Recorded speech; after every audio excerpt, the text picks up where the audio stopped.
मैं प्रिंस, आप देख रहे हैं जनता दरबार। आज की वीडियो में बात करेंगे प्रदीप पांडे, चिंटू और प्रियंका सिंह जी के रिलीज हुए होली गाने के बारे में। जी हाँ दोस्तों, आप सबको जानकारी के लिए मैं बता देता हूँ कि प्रदीप पांडे, चिंटू और प्रियंका सिंह जी का एक होली सॉन्ग रिलीज हुआ है वर्ल्ड वाइड रिकॉर्ड के माध्यम से। गाने का नाम है साबुन लगा के धो ली हो। जी हाँ दोस्तों, ये गाना यूट्यूब पे काफ़ी वायरल हो चुका है और इस गाने को लिखे हैं मुकेश और म्यूजिक दिए हैं आशीष वर्मा।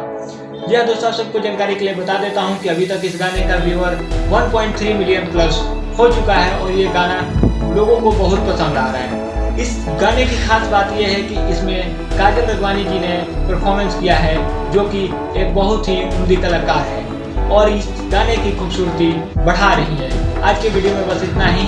मेरे चैनल पे आप सब बने रहिए, चैनल को सब्सक्राइब कीजिए, बेल आइकन प्रेस कीजिए और ज़्यादा से ज़्यादा शेयर कीजिए।